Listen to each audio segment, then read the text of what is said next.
So we've all heard the story, right? Oil is on its way out, a fossil of the past. But what if the markets, these massive ships crisscrossing the globe, and the multi-billion-dollar investments are all telling a completely different story? Today, we're going to look past the headlines and dive into the data to understand why crude oil is sticking around. We're going to look at what the world is doing, not just what it's saying. Picture this. It's about 25 years ago. If you were a young cadet just getting into the energy world, this is what you were told. The message was crystal clear. Get out of oil, get into gas. Gas was the future. It was the next big thing. Seemed like a no-brainer, right? Okay, now let's fast forward to today. Look at this number, $100,000 a day. That's the forecast for what a single giant oil tanker could be earning in the near future. Now, that doesn't exactly scream dying industry, does it? It screams a market that's absolutely humming. So what on earth happened between that promise of decline and this pretty shocking reality? That's the big question we're tackling. So you've got this split, right? It's a tale of two worlds. In one corner, you have the career advisors and the PowerPoint presentations all pointing to a world beyond oil. And in the other corner, you have reality. Geopolitical crises, supply chain disruptions, none of that stuff revolves around talking points. It revolves around physical barrels of oil and the ships that move them. To really get this disconnect, we need to swap out one big idea for another. The headlines love to talk about the green transition, which sounds like we're replacing one thing with another. But if you look at the operational reality, what's happening on the ground, it's not transition, it's energy addition. And here it is, laid out plain and simple. The story we hear is a neat, tidy swap.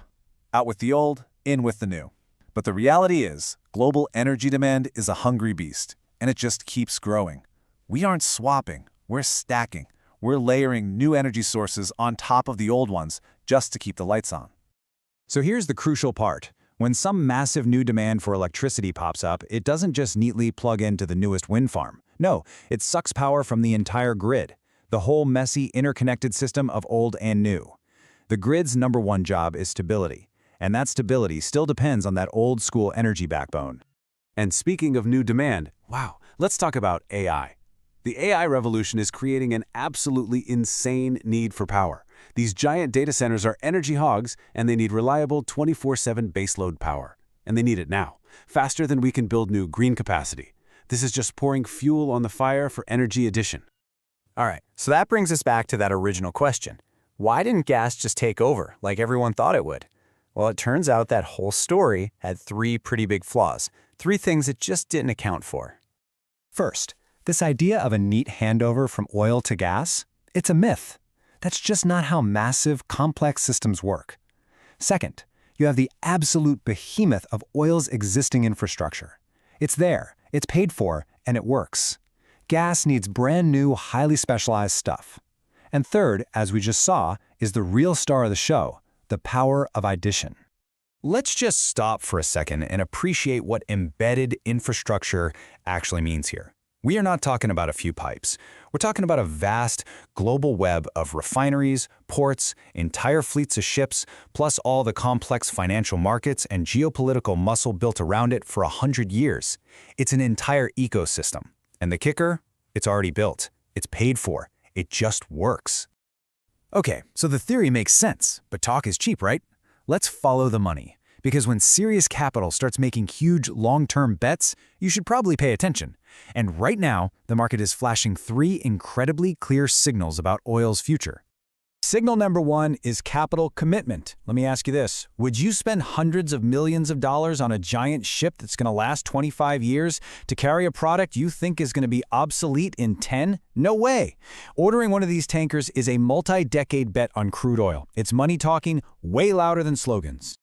Signal number two. This one's even bigger, because now we're moving beyond business decisions and into the world of governments and national security. For countries that import a lot of energy, getting that oil safely to their shores is now a core strategic mission. Just look at that number, over 85%. That is how much of India's crude oil comes from other countries. When you are that dependent on something, it's not just a commodity anymore. It is your economy's lifeblood, and you will do whatever it takes to secure that supply chain. And that is precisely what we're seeing. India is going all in on building its own ships. China, the world's biggest importer, has been playing this game for decades, And the logic here is just undeniable. Countries do not spend billions building strategic assets for a product they think is fading away. And for signal number 3, all you have to do is look at what shipyards are actually building. Orders for gas carriers are spiky. They're volatile. There's a boom, then a bust. But orders for crude tankers? They're different. It's a quieter, steadier, more constant hum. It's not about speculation. It's about the boring, necessary work of replacing old ships for a demand that never goes away. So we've covered the theory, the infrastructure, and the market signals. Now let's just put some cold, hard numbers on the table to really bring this all home. So here's a look at the oil market in 2026. First, global demand is at a record high. Second, it's still growing. But here's the key. Over 90% of that new growth is coming from developing countries. And at the exact same time, about a third of the supertanker fleet is getting ready for retirement. This means building new ships isn't a speculative bet. It's a necessity. So where exactly is all this demand growth coming from? This might surprise you. It's not just cars and planes. The single biggest driver, we're talking 60% of the growth, is from petrochemicals.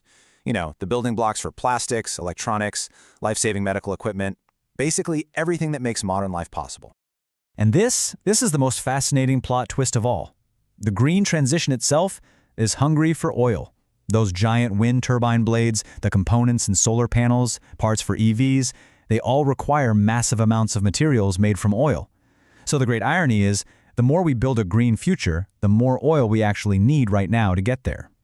All of this forces us to make a really important mental shift.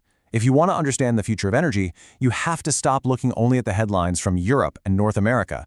You have to look at where the world's real economic and population growth is happening. And that center of gravity has shifted. Right now, it's India.